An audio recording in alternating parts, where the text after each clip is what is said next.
Hey there, welcome to the Life and Leadership Podcast. I'm your host, Tegan Travato, founder and CEO of Bright Arrow Coaching. In this show, we dive deep into how leaders like you can turn business challenges into personal growth opportunities. Whether you're a seasoned executive or an aspiring leader, this podcast is your go-to resource for unlocking your full potential in both your professional and personal life. Join me as we hear from executives, experts, and innovators about their leadership journeys and learn how to develop better strategies and activate them for success. So if you're ready to fuel your journey to becoming an extraordinary leader who makes a lasting impact, you're in the right place. Let's dive in. I'm excited to have you with us for today's episode featuring our guest, Kelly Firesheets. Kelly's journey is nothing short of extraordinary. As a former leader in private philanthropy, she has harnessed her expertise to tackle the opioid epidemic head-on and now leads the charge in integrating technology for systemic problem solving. Her leadership lessons from these worlds are applicable for all of us. As a leader, Kelly has demonstrated that sometimes being willing to ask the right questions and foster relationships across traditional boundaries can lead to profound change. From orchestrating impactful discussions over pancake breakfasts with key community leaders to pioneering innovative harm reduction strategies, Kelly's approach is as unconventional as it is effective. We explore her leadership insights from tackling coordination challenges during public health crises to navigating the complexities of the technology sector. This conversation is a gold mine for leaders seeking to enrich their toolkit, to build stronger coalitions, and use data and technology as catalysts for significant impact. So, take a moment to get comfortable and get ready to be inspired by Kelly's compelling insights on leadership, innovation, and the power of relationship building. Here's Kelly Firesheets. Kelly, welcome to the podcast. Thanks for having me. It's really exciting to have this conversation today. Oh, I can't wait. It's going to be a treat for our listeners. Kelly and I share a good number of people in common in our network, and we had the opportunity to finally meet in person sometime last year at a dinner. And her work over the years, I have found to be so fascinating and is rich with cross-industry leadership knowledge. And so whole point of our podcast is to bring that to you. And so in interviewing Kelly today, I'm going to try to pull some of that goodness out of her. I want to start, Kelly, actually with the job you had prior to the one you're in now, and we'll come back to your more current role eventually. If you could tell our listeners, what was it you were up to in your previous life for work? Any details you can give us to set up the scene before I start pilfering you with questions about the leadership lessons in that? Sure. So my previous job, before I took a turn and went into technology, I worked for private philanthropy. So if you're not familiar with a nonprofit sector, private philanthropy is almost like the venture capital of the nonprofit world. So when you work in private philanthropy, oh my gosh, it's so much fun. You go out, you find amazing nonprofits or amazing issues, and you invest money in them. And, I think a lot of people are familiar with like the Gates Foundation, or sometimes people talk about Robert Wood Johnson foundations, the really big ones. But there are thousands of private foundations across the U.S. And I worked specifically in a cohort of foundations called Health Conversion Foundations. And these are the nonprofit foundations that were formed as we in the U.S. converted health systems and health insurance plans from nonprofit entities to for-profit entities. Very often, it was usually states or communities would set aside a portion of the profits from those sales and put them in these endowments for foundations. They're all across the country. Many of them do very engaged, hands-on work focused on health and public health. And it's just a really weird niche of an industry that I think most people don't know exists. And I always tell everybody, if you ever get a chance to work at a private foundation, go do it. It is an amazing way to learn how things get done and to really see an innovative side of government and nonprofit sectors that I think in general you don't get to experience. Yeah, we don't think innovation when you use those words. So yeah, we don't. And the systems are, they're designed to be, and I think probably rightfully so, conservative and bureaucratic and slow, because you want to make sure if you're providing healthcare or housing, you want to theoretically provide it well with effectiveness in proven ways. But gosh, it's a rapidly changing environment. And a lot of times I think our government entities and the nonprofit sector really struggle to keep pace with that change. And that's where private philanthropy has really found a niche of like seeding interesting ideas, bringing people together, and cool stuff comes out of that. So what was the focus of your work in that part of your journey? So initially, the focus of my work, I took a role at the foundation as a program evaluator. So it was my job to measure everything that we funded, from, let's say, a small grant to an organization that was training dental residents, to the mission of the foundation, which was to improve the health of people.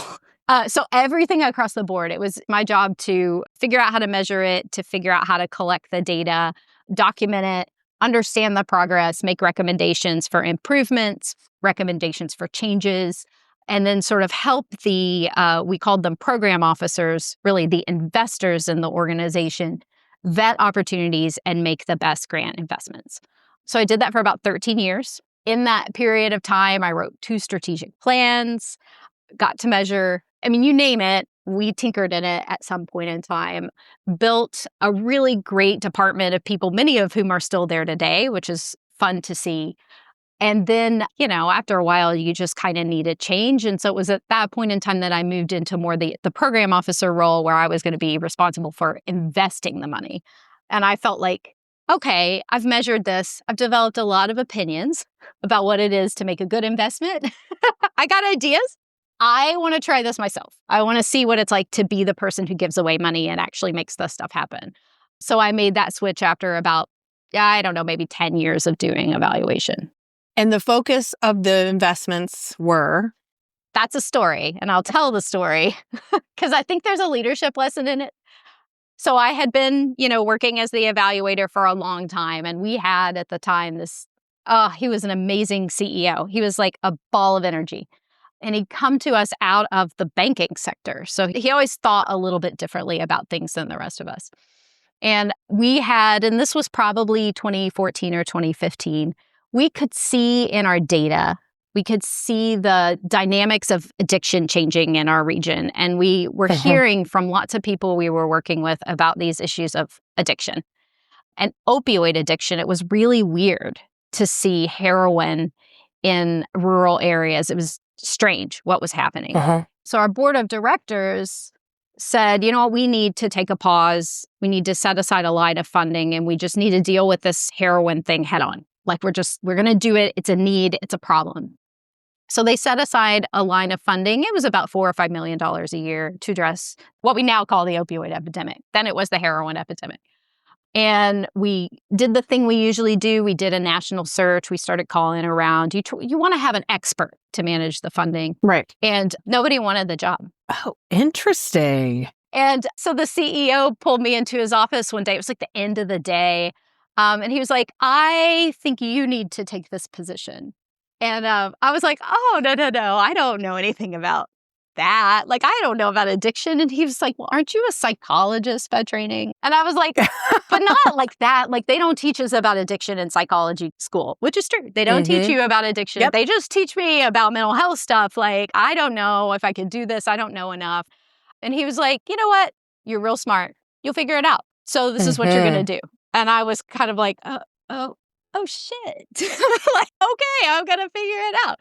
So I was maybe a little grumbly about it for a while. It was not the job I wanted. Sure. It was not the thing I wanted to do. But I look back on the confidence he had in me to figure it out, way overstated maybe, right? But like as an employee at the time and as a person who really was kind of trying to figure out how to develop and grow and what would come next for me. And all along, I would be like, you know what? I don't really know. And he's like, you figure it out. You're smart. Figure it out.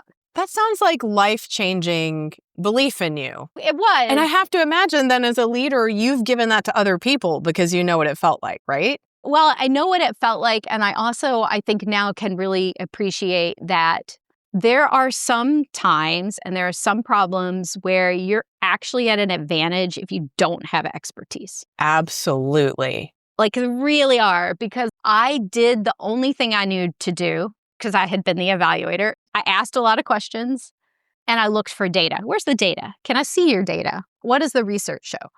And I would meet with anybody. I would hear any weird cockamamie scheme to solve the opioid epidemic. And there were some cockamamie schemes. And so I sort of just started meeting with people and talking to people and listening to families, listening to people in active addiction. I would put on my jeans and go get in line at the syringe exchange and just like talk to the people who were clients of the syringe exchange and say, tell me about like, how'd you end up here? And like, what are you doing? And do you want to go to treatment? And just try to absorb as much of it as I could. I was a psychologist, so I knew a lot about human behavior, but I'd also spent, 10 years measuring projects and programs in this space. And so I knew enough to know what made things work, what program structures needed to be in place. And, so I could easily say, okay, that's a good idea. It's weird, but it's a good idea. And I think we could pull it off. And so I was able to start to build really weird coalitions of people who maybe even didn't know each other. But like by talking to them, I was like, okay, you two are actually really closely aligned. Like, let's go have lunch and see what happens when we start talking to people. And just kind of getting people together and like sharing ideas. And I used to say, like, I want to make a deal. Let's sit down and talk about this. Mm-hmm. So what would make a coalition weird? Give us some context so that we don't have to imagine from our own seats. So here's the thing you don't want to know as a citizen of your town, but you need to know as a citizen of your town, is that odds are your health commissioner has never met your sheriff or your police chief hasn't had a sit-down meeting with anyone who works for the large addiction treatment provider or the health system. So the first thing I figured out really quickly is there are a bunch of people in all of our communities who were looking at the problem of addiction and looking at the problem of opioid addiction, but they weren't necessarily looking at it together and they weren't talking to each other. So it's the whole like, you've got one piece of the elephant and you can't see the other piece of the elephant problem. But you could start to see really quickly like, these two people, they see the same challenge, but they're trying to deal with it differently.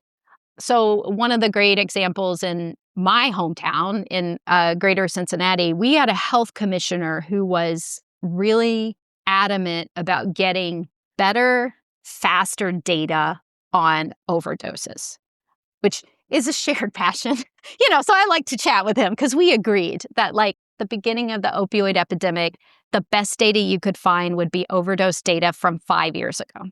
It's hard to act on that. Yeah, what are you doing with 5-year-old data? Right. Like, we are driving our car while looking in the rearview mirror. Mm-hmm. This is not going to function. He was really passionate about it. Now, his driver, to be honest, I just like data. His driver was that he had a working hypothesis that most of the people who were overdosing were not making it to the emergency department or to addiction treatment. So he kind of had a hunch that there were all these overdoses happening and those people were never going into the systems where we hoped or assumed they would be, the emergency department and addiction treatment. If he would say that to the hospitals, they would say, oh no, we get lots of overdoses. And if he would say that to addiction treatment, they would say, oh no, we got tons of this. But he wanted to see what he couldn't see. And I think in some ways, he wanted to prove he was right. He wanted to take it to those other partners and say, look, I told you so. He had an ally in a police chief who had officers who were responding to 911 calls that were overdoses. And then watching these people say, no, I don't want to go to the hospital. No, I don't want to go to treatment. And then the officers just left. They were just walking away from these people. And the officers would come back and be like, I don't know, this seems like not the right thing. Because they'd get the call the next day. And sometimes they get the second call and now the person's died, right? So this is not the right thing, meaning their intervention wouldn't be the right intervention for what was happening? Yeah, they're showing up and they're seeing people and they've overdosed. And all they can do is be like, hey, this is dangerous. Would you like something else? Yeah. And if people said no, that they were just like, okay, we'll leave now. They were powerless. No other resource. And over time, what happens is those people overdose again and they die. And, I've got friends who work in law enforcement who tell stories about watching 3 generations of the same family die of overdose. They knew it was going to happen and they had no way to do anything productive. So I could see these two people, they're thinking about it from a very different perspective and they're asking for really different things, but they're pointing out the same problem, which is that we've got a group of people and they're really at risk. They're going to die if we don't do something. And we can't see them and we don't have a mechanism to intervene. So, okay, what does that look like? What could we do here? All right, I'm going to pause you. I'm going to just bring it into corporate speak. You're now in corporate, so I'm just going to rename all this. We're talking very specific industry, systems level, like civil interjections, right? Mm-hmm. But when we bring this back, like what I hear from a corporate lens is they're inside of organizations, different departments often see the same problem. They are also coming from it with different perspectives. They all have different ways they might approach solving it because they have a different vision for the potential end result. Yeah. The opportunity is to then pool our collective insight and really decide what the winning solution is going to be, which I have a feeling is where you're taking us when you say, let's make a deal. That was your thing, like, let's make a deal. So how did you get, I mean, frankly, when I hear who you're describing, I like feel different energies in my body. Like I feel this really buttoned up politician. I feel this like cop who really has to see some of the ugliest, hardest sides of the world. And like, so how do we get them to make a deal? Tell us the rest of the story. We buy pancakes. They tease me now. Like they'll be like, oh, if Kelly invites you to breakfast, you know, you're gonna eat the pancakes. She's up to something. We're gonna have pancakes. I mean, I really did. I just started inviting people to breakfast. And I always chose breakfast because that like 7:30 a.m. pancake restaurant time slot works for everybody, regardless of schedule. I could get an ER doctor and a health commissioner and a law enforcement officer in the same place at the same time, like in that little nook. So it quickly became a thing, which helped, actually. Like now people know there's an expectation we're going to have pancakes and we're going to do some work. Mm-hmm. So I just started buying breakfast and I would just be like, hey, I just want to think about this with you guys. What are you doing? Isn't that interesting? Sometimes I had an agenda. Sometimes my agenda won. Sometimes we had the conversation and it was clear to me my agenda was wrong. Yeah, but what I hear is the openness to be wrong, which is maybe different from how some of the other partners might come into that, right? So yeah. So I bought people pancakes. I mean, if there's like one simple thing, just the FaceTime and reflecting on kind of how the work has grown and evolved, we've let that go as a collective. I think we do more of the screen stuff and it's fine, but it's not the same. It's not as attractive to watch people eat pancakes virtually. It's not. It's weird. Not. Yeah. The deliciousness of it is part, I think, maybe of the intervention. So, I mean, we just did a lot of really informal conversations and you start to sniff out the people who are going to be the doers. And then you start to sniff out the people who are going to be important and influential, but they're not going to be the doers or the drivers. That makes sense. Right? Like maybe I need their buy-in or maybe I just need them to stay out of the way for a little bit, but they're not going to be like the doers. I also learned really quickly that in every network, especially in the government sector, there was a network of powerful men, and then there was a network of what we started to call the women who get shit done. And the powerful men have, for the most part, every single one of them has a woman who gets shit done. And so I was in the really interesting position of being at the table with the powerful men. So we'd start coalitions, and I was in the suit in the boardroom at the table from the powerful men. But I always made it a point to get to know the chief of staff or the administrative assistant who manages the calendar, like all the people who get shit done. And they were usually women. Like this was the dynamic I was dealing with. Yep. And really get to know them and sort of bring them into the cause. Because in the long run, those people were the ones who wrote the grant proposal or put the PowerPoint presentation together or made sure that the week was blocked off for the conference. Those kind of things became really important as time went on. I was the only one whose full-time job it was to solve the opioid epidemic. Everyone around me had a full-time job. And I was asking them to do this really frustrating, not politically popular, unfunded side project with me. Yeah. So, it had to be really compelling and it had to be easy for them to show up and engage in it.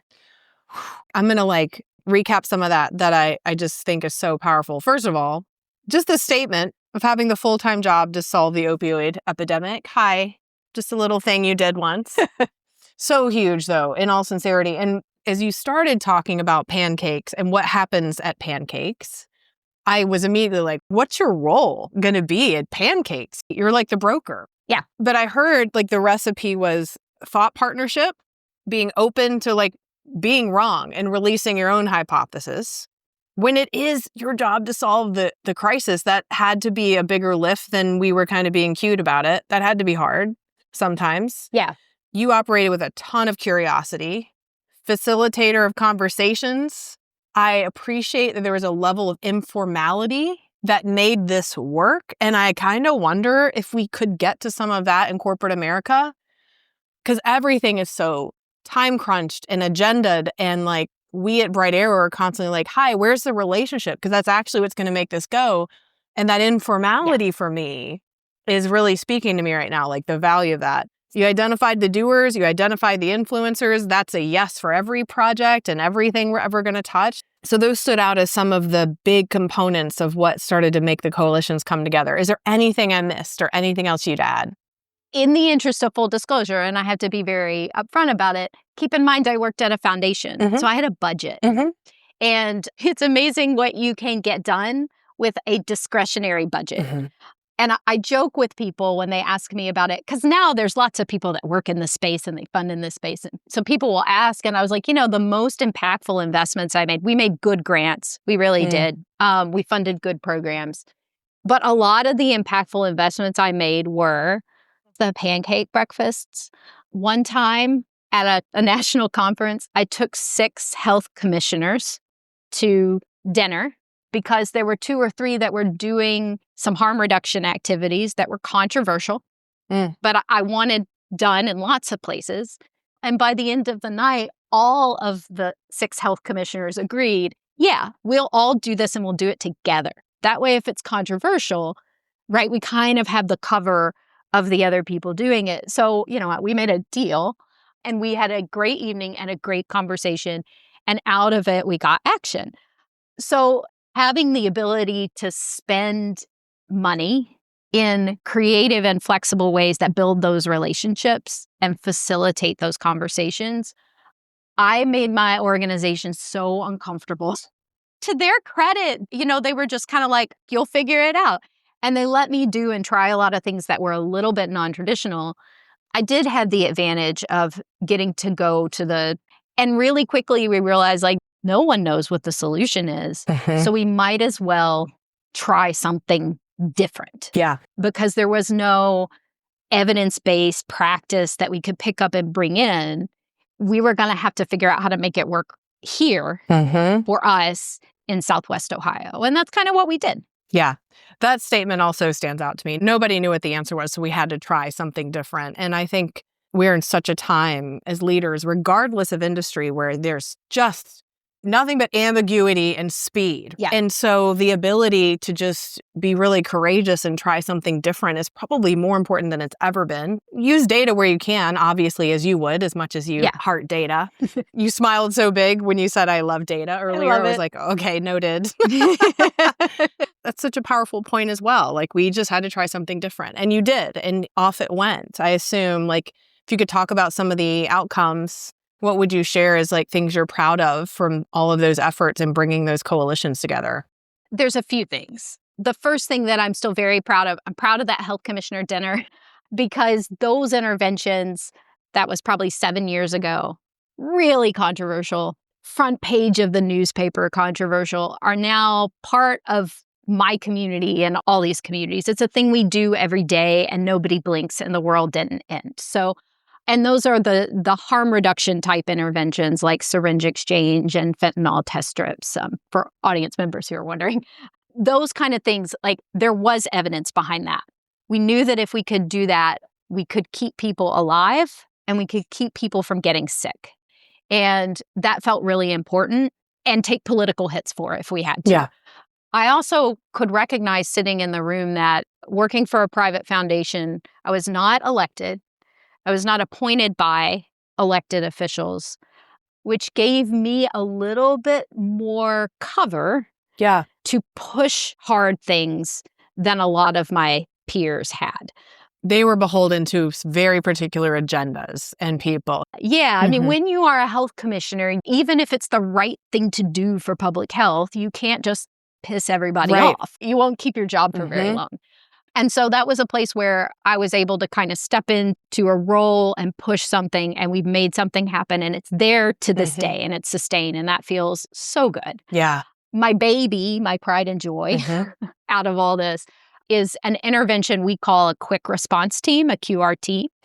And this is super intuitive, but also was at the time super unusual. It's a collaborative response, usually involving law enforcement, EMS, and addiction treatment people.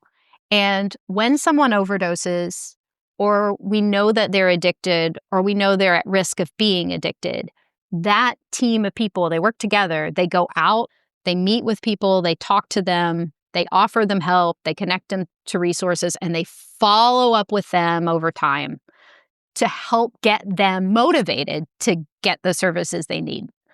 And when we started doing it, I mean, it started with a police chief who's in suburban Cincinnati. His name's Dan. He and I still work together to this day. And it was like Dan and Nan, who worked on the addiction treatment side, and they were like knocking on doors at motels, talking to people, trying to get them to go to treatment. It was kind of rough and tumble. And when I met with Dan, I was like, well, let me see your data. And Dan was like, I don't have time for data. People are dying. And I was like, okay, well, what's your outcome? What does success look like? Still very in my evaluator role, right? And Dan was like, if I get a hug from somebody or somebody's parent because I've helped them, that's success to me. And I was like, oh, that's good. That's a good talking point. But like, nobody's going to give you money for hugs. Yeah. But over time, right, I think he understood nobody was going to give him money for hugs. And so we started working together to figure out, like, okay, first of all, what should we measure? What data should we collect? How do we make this easy to do? And as we were working on this collaborative idea, it's like it went viral. The county east of here, they called and they were like, are you talking to Dan? We want to do that too. Can you help us? And then, people in Kentucky called and like, we've been talking to Dan. We want to do this too. So soon we had this cohort of like 8 to 10 communities that wanted to do this QRT thing. And I was like, okay, we're on to something. You have to be on to something because this idea is like replicating itself. And we're not asking anybody to do it. I'm not paying anybody to do it. I haven't like put out an RFP to start a quick response team. It's just happening. We got to run with this. Yeah. We're going to see what happens with this tidal wave. And so this year is our 10-year anniversary of me and Dan meeting each other. The quick response team intervention is the most widely replicated overdose response intervention in the U.S. That's amazing. Again, not so much because of us, because it just started going. But it's given us the opportunity to teach other people how to do it. Yeah. And also given me the satisfaction of being able to measure it. So now we can start to talk more elegantly and in a more informed way. Yes, we get hugs, but there are real outcomes for people and communities from this intervention. And we can talk about that in an informed way. And we're seeing now we're having conversations about state adoption, and it's been adopted into the federal language that the CDC uses and that SAMHSA uses and that the Department of Justice uses. So it's gone from kind of a cockamamie idea to the way we do things here. And that is pretty amazing to be part of. It's exceptional. And it may be a once in a lifetime thing. Let's hope not. Let's hope there's a bunch more of these experiences. But what I'm hearing is when you bring the right people together for a shared end result and they share in the value of that end result, it can just go. And how did you refer to that team again? The quick response team. I mean, even in corporate America, if we could have a quick response team model for certain things, we could get more done, right? Especially that kind of passion. behind it. So just taking that lesson from you as well. We have just a little more time together. There's 3 more things I want to cover with you. We could do this for another hour, I have a feeling, because there's so much I'd love to keep asking. One, when you and I met before, you mentioned one of the greatest lessons you learned from working with the police officers.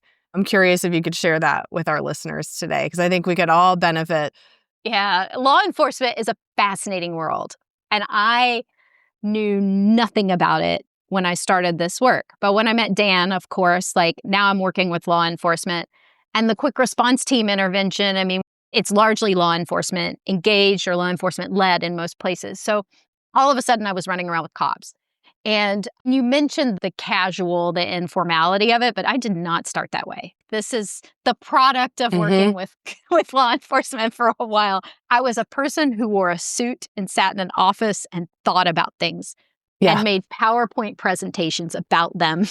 And I know that would make them die laughing and also not interested in sitting in on it, right? So, yeah. Yes, using fancy nonprofit jargon, right? Like that's who I was and that's how I was trained and that's what I was doing. And law enforcement is just a fascinating profession because most of what they do really is life or death. And so a good working professional relationship to them is a person you would trust with your life if you were under fire, right? Like it's just a different standard. And I didn't understand that going in. These guys, first of all, they really pushed on me to casual down. Like, you can't dress like that if you're going to go to a meeting with these guys, right? They think you're stuffy and they're not going to trust you. They really sort of taught me a different kind of code switching, like a professional code switching of like, yeah, there's a time to put your suit on, but then there's also a time to like put your jeans on and have a bourbon at the bar and just get to know people. But they were very, and have always been very adamant, like they wanted to hang out in real life, which I thought was very strange. We didn't do that. You had like office friends, right? Like, and you'd go to the office party, but you didn't hang out with your coworkers in real life. That was odd to me. But they needed to know me as a person to trust me. And we, for the first couple years, there was a lot of, I think, like unspoken tension in our relationships because I was very like, no, the peas are in this section of the cafeteria tray and the potatoes are over there. And I do not want the peas and the mashed potatoes to mix. I like them in their little compartments. And they really pushed me to get out of the box, go on a ride along. They were like, get in the car, go on a ride along, like going to conferences, come out with us at night. Like, we're going to go see this band, like come do this thing. And over time, we built these real friendships, like actual ones. But I think the reason that matters and the reason that helped us is because you can have a different level of blunt conversation with somebody who is your friend than your colleague. If we had just stayed on the in the office professional email level of relationship, we wouldn't be able to have that. And we now wouldn't be in a position now that we've moved into a more kind of competitive, right? We're teaching people, we're consulting, we're offering training. That is our competitive advantage. Oh, that's a powerful statement. That relationship appeals to people and they want to be part of it. Yeah. I'm curious if you can kind of describe for me what it's been like now moving into tech and if there's a way that you would describe bringing lessons from that old world into the new world. There's so much. I mean, they really aren't that dissimilar. I think tech too often becomes a solution in search of a problem. I mean, I see this in technology a lot that like it's really easy to be like, well, this is the thing we sell. And so we're going to convince you to have the thing that we sell because we sell it. And we've worked really hard as we've built this company and we built this technology solution to focus more on, okay, what's the problem that you have and how can we bring technology in as part of the solution? Because technology is never going to solve any complicated problem. It's about the systems and the people and the ideas, but we can help make those things easier and safer and more secure. So we had to make that shift and we had a hard time in the beginning and we had a sales team that was always trying to like sell some widgets and we really had to pause and rethink the way we work in technology. I see more tech companies thinking that way now, But for me, that has been the hardest shift, is going from, all right, let's solve this problem, to let me insert my solution. Yeah. Because I think that sometimes it distracts from the problem solving. Mm-hmm. And I do think tech can operate better if it is at the table as a problem solver as opposed to a product. Yeah. Ooh. Well, these are hot times for that statement to be made. So thank you for sharing that. And I think anyone in an organization, since we are all using tech and looking for more ways to use tech, that is a powerful statement. So thank you for that. Yeah. All right. Well, in closing out, Kelly, I'm going to ask you what I like to often ask our guests, and that is, knowing that you have a mic and thousands of senior leaders listening to you today, what's the one thing you would love for them to be thinking about or kind of taking away from your experience? I mean, number one, relationships matter. Mm-hmm. Invest in relationships. But number two, I will say, addiction and the opioid epidemic, there's still an issue, and it is impacting people and it's impacting your employees and your communities. And there really is a role to play for everybody in solving this issue. And so I think the more that we can have business leaders and thought leaders from different sectors sticking their toe in this and asking questions and helping us think about it, the closer we're going to come as a country to finding the right solutions for every community. Yeah. Wonderful. Kelly, thank you so much. Thanks for the work you're out doing in the world, number one. Thank you for being in community with me. It's been so rich getting to know you, and I look forward to more of that. And thank you for sharing all of your insights and wisdom with our listeners today. I really appreciate the time. Oh, thanks for the conversation. It's been great. I hope you found Kelly's insights as compelling and transformative as I did. Her approach to tackling the opioid epidemic through collaborative and unconventional coalition building exemplifies the power of fresh perspectives in leadership. Kelly's journey reminds us that sometimes inexperience can be an asset, enabling us to ask critical questions and foster connections that traditional approaches might overlook. Her emphasis on real relationship building and the strategic use of informal settings to spark pivotal conversations offer truly innovative strategies for any leader, particularly those navigating complex and multifaceted challenges. I hope Kelly's wisdom and experiences inspire you to think creatively about your own leadership roles. Whether it's fostering interdisciplinary collaboration, investing in key relationships, or implementing bold initiatives, these insights offer valuable tools for driving positive change in your communities and organizations. Thank you for joining me for this episode of the Life in Leadership podcast. If you enjoyed this conversation, I'd love it if you subscribed on Apple Podcasts, Spotify, or YouTube Music, and don't forget to share it with someone who might find it helpful.